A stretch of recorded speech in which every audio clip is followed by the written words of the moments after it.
KKR versus SRH match అయితే అయిపోయింది. So, మరి 2 టీమ్స్‌కి బౌలింగ్‌లే అన్నారు.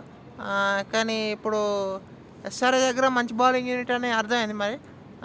సో, మరి కేకేఆర్ కూడా బాగానే ఫైట్ చేసింది బాల్‌తోని. పవర్ ప్లేలో అంత మంచి స్టార్ట్ వచ్చిన తర్వాత. సో, మరి ఇప్పటివరకు నిన్న సెకండ్ బ్యాటింగ్ చేసిన టీమ్స్ వరకు గెలిచి వచ్చినాయి. నిన్నటి మ్యాచ్‌లో హోమ్ గ్రౌండ్ టీం ఓడిపోయింది. మళ్ళీ ఈరోజు సెకండ్ బ్యాటింగ్ చేసిన టీం ఓడిపోయింది. సో, వరుసగా ఈ ఏప్రిల్ మంత్లో 2 అంటే కొత్తవి చూసినాం రిజల్ట్స్. మరి ఇక ఈ మ్యాచ్లో ఏం జరిగిందో మాట్లాడకు ప్రయత్నం చేద్దాం. ముందే టాస్ అయితే అటు కేకేఆర్ గెలిచింది. కేకేఆర్ టాస్ గెలిచి బౌలింగ్ అన్నారు. ఇంకా మళ్ళీ ఎస్ఆర్హెచ్ని ఇషాన్ కిషన్ అడిగినా కూడా మేము బౌలింగ్ చేసేవాళ్ళం అన్నారు. అక్కడ మీకు టీమ్స్ కూడా మాట్లాడుకుంటే అయితే కేకేఆర్ సేమ్ టీంతో వెళ్ళింది. ఇక ఎస్ఆర్హెచ్ విషయం మాట్లాడుకుంటే అయితే శివాంగ్ కుమార్ని నేర్చుకున్నారు. మరి తను ప్రాక్టీస్ మ్యాచెస్లో బాగా పర్ఫామ్ చేసిండు. శివాంగ్ కుమార్ ఒక ఛాన్స్ ఇద్దాం అనుకుంటాం అన్నారు ఇషాన్ కిషన్. సో, మీకు మ్యాచ్ స్టార్ట్ అయింది. ఎస్ఆర్హెచ్ ఫ్యాన్స్కి ఎటువంటి స్టార్ట్ అయితే కావాలనో అసంటి స్టార్ట్ వచ్చిందని చెప్పాలి. అటు ట్రావిస్ హెడ్ మంచి షాట్లు ఆడిండు. అటు అభిషేక్ శర్మ కూడా మంచి షాట్లు ఆడిండు. మీకు ఒక మంచి స్టార్ట్ వచ్చింది. హెడ్ అయితే వేరే లెవెల్ ఆడిండు. అక్కడ మీకు ఫస్ట్ 3 ఓవర్స్లో అటాక్ అంటే చేసిండు. మీకు 4th ఓవర్ నరేన్ వచ్చిండు. 4th ఓవర్ 5th ఓవర్ వచ్చింది నరేన్. అక్కడ మీకు రన్స్ వెళ్ళలే. 4th ఓవర్ వచ్చింది అనుకుంటా. నరేనే కొంచెం స్లో చేసిండు అటు బౌలింగ్ని రన్స్లోనే. ఆ తర్వాత వరుణ్ చక్రవర్తి వచ్చిండు. వరుణ్ చక్రవర్తి ఓవర్లో మీకు రన్స్ వెళ్ళిండు. అభిషేక్ శర్మ మంచిగా హిట్ చేసిండని చెప్పాలి అభిషేక్ శర్మను. వరుణ్ చక్రవర్తిని. సో, అక్కడ మీకు రన్స్ వెళ్ళినాయి అటు వరుణ్ చక్రవర్తి ఓవర్లో. ఆ తర్వాత మీకు కార్తిక్ త్యాగి వచ్చిండు. కార్తిక్ త్యాగి ఈ మ్యాచ్ మంచి పర్ఫామ్ చేసిండని చెప్పాలి. తను రన్స్ 47+ ఇచ్చిండు. అయినా తన దగ్గర నుంచి మంచి పర్ఫార్మెన్స్ వచ్చింది అనుకుంటాను. మంచి పర్ఫార్మెన్స్ ఇచ్చిండు. మీకు పవర్ ప్లేలో హెడ్ కూడా అవుట్ అవుతారు అక్కడ. హెడ్ అవుట్ అయిన తర్వాత మీకు ఇషాన్ కిషన్ వస్తాడు. ఇషాన్ కిషన్ మరి మంచిగా ఆడతాను అనుకుంటే అటు మీకు ఆల్మోస్ట్ సేమ్ టైపు లెక్క అవుట్ అయ్యిండు. ముజిరాబాని బౌలింగ్లో అటు మళ్ళీ ఫస్ట్ మ్యాచ్లో కూడా సేమ్ అట్లనే అవుట్ అయ్యిండు. అక్కడ ఫస్ట్ మ్యాచ్లో ఫిలిప్ సాల్ట్ మంచి క్యాచ్ తీసుకున్నాడు. కానీ ఈసారి రింకు సింగ్ కూడా మంచి క్యాచ్ సేమ్ అదే ఏరియాలో అవుట్ అయ్యిండు. సో, ఇషాన్ కిషన్ దాని మీద కొంచెం వర్కౌట్ చేయాలి.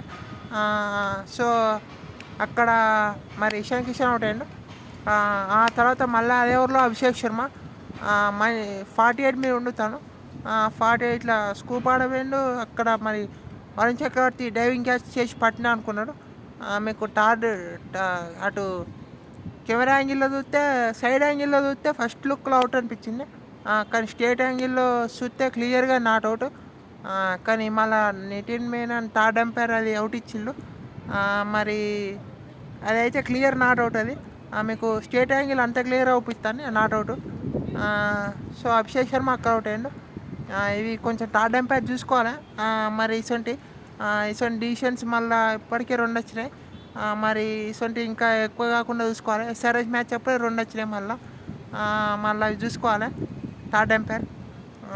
సో, అక్కడ అభిషేక్ శర్మ అవుట్ అయ్యిండు. అభిషేక్ శర్మ అవుట్ అయిన తర్వాత మీకు అక్కడనే అనుకుల్ రాయ్ వచ్చిండు.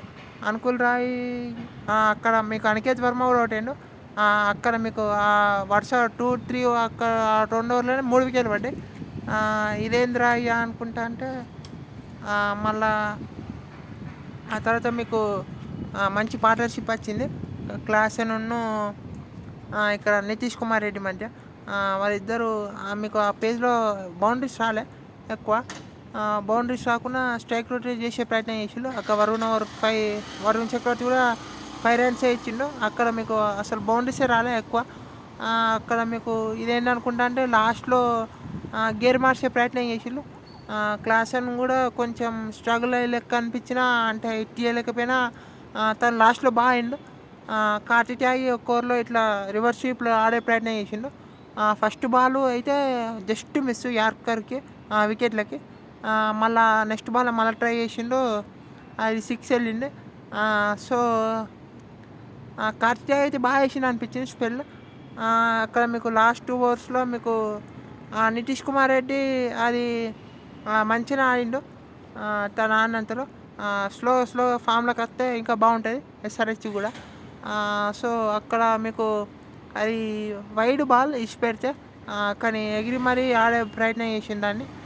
అక్కడ క్యాచ్ అవుట్ అయిండు అక్కడ నితీష్ కుమార్ రెడ్డి.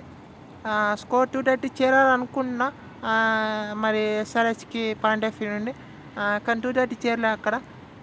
అక్కడనే మీకు డెత్లో హర్ష్ దూబే కూడా కొన్ని మంచి షాట్లు ఆడిండు. తను చేసిన 2 బౌండరీస్ బాగా మంచిగా స్కోర్ అనేది 220 దాటగలిగింది. అటు లాస్ట్లో మీకు శివాంగ్ వచ్చి ఒక బౌండరీ స్కోర్ చేసిండు. అది కూడా వెళ్ళిపోయింది టీం టోటల్కి. సో ఓవరాల్ అయితే ఎస్ఆర్హెచ్ 226 స్కోర్ చేసింది. 226 స్కోర్ చేసింది. సో మంచి స్కోరే అనుకున్నాం. పవర్ ప్లేలో మంచి బౌలింగ్ చేయాలనుకున్నాం. కానీ అక్కడ ఇంపాక్ట్ ప్లేయర్ మీకు హర్షల్ పటేల్, ఇషాన్ మలింగ్ అని అనుకున్నాను నేను.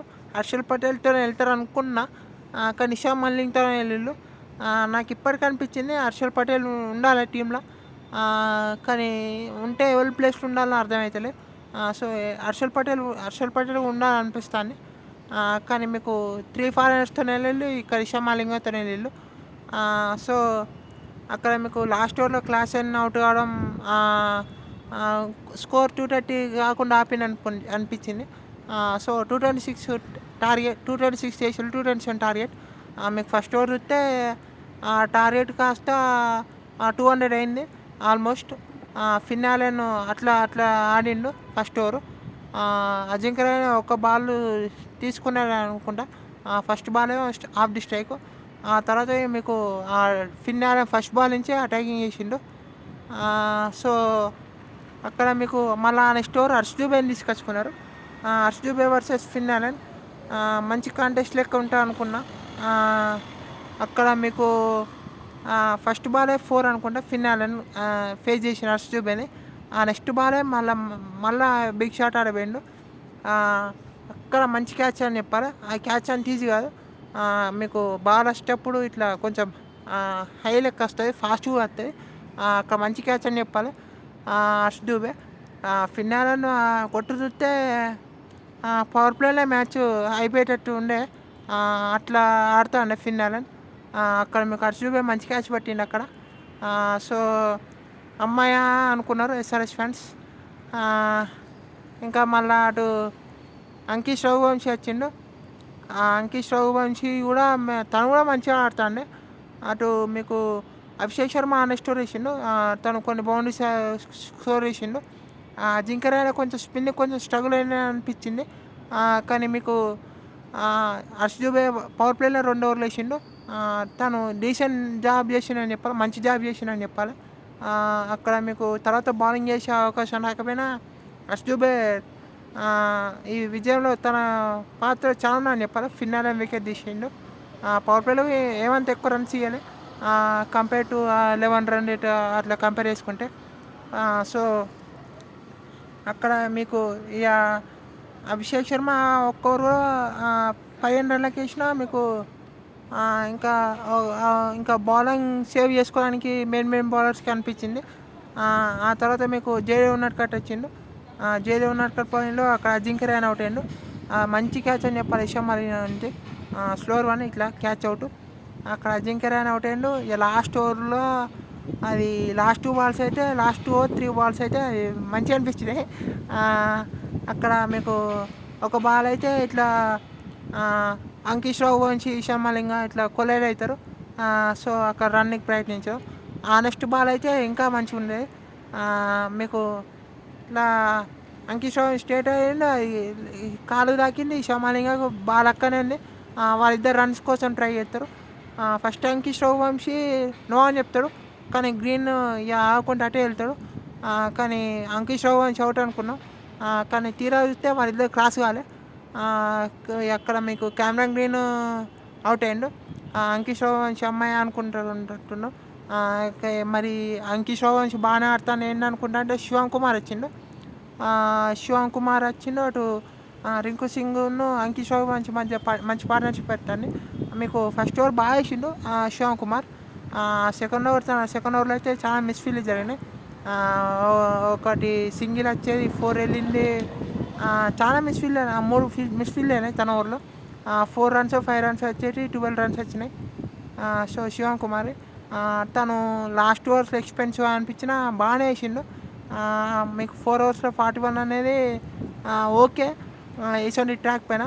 వరుణ్ చక్రవర్తి అటు 4 ఓవర్స్ వేయాలి, కానీ శివం కుమార్ అటు 4 ఓవర్స్ వేసిండు. సో మెచ్చుకోవచ్చు శివం కుమార్. సో 4 ఓవర్స్లో 41 మంచి ఫిగర్స్ అనుకున్నాయి. అయితే మీకు అక్కడ మీకు ఒక రన్అట్ కూడా తన బౌలింగ్లో. అదైతే అంకిత్ శోభన్ ఎంత దూరాన్ని పరిగెట్టినా అర్థం కావట్లేదు. అక్కడ మీకు ఆల్మోస్ట్ నా స్ట్రైకర్ ఎందాక వెళ్ళిండు. ఇషాన్ మలింగా మంచి మంచి త్రో, కానీ మంచి క్యాచ్, మంచి పికప్ కూడా అక్కడ మీకు శివం కుమార్ నుంచి కరెక్ట్గా పికప్ చేసుకొని హిట్ చేసిండు. కొంచెం లేట్ అయి ఉంటే అటు ఇటు అవుట్ ఉన్నది రిజల్ట్, అక్కడ అవుట్ ఉన్నది.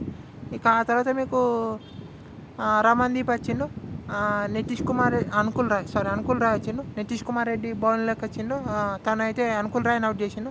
అనుకుల్ రాయ్ కొంచెం డౌన్ వస్తాడు అనుకున్నా, కానీ తను ముందే వచ్చిండు. అక్కడ మీకు నితీష్ కుమార్ రెడ్డి కూడా మంచి స్పెల్స్ వేసిండు ఈరోజు. తను చూసిన 2 ఓవర్లు వేసినా మీకు అక్కడ రింకు సింగ్ని అవుట్ చేసిండు. రింకు సింగ్ అవుట్ అయినైతే మ్యాచ్ ఆల్మోస్ట్ ఎస్ఆర్ఎస్ది అనుకున్నా, కానీ మీకు సునీల్ నారాయణ వచ్చిండు. అదే ఓవర్లో 2 సిక్స్లు, first ball 6, second ball almost out అయితుండే, కానీ అక్కడ 6 వెళ్ళింది.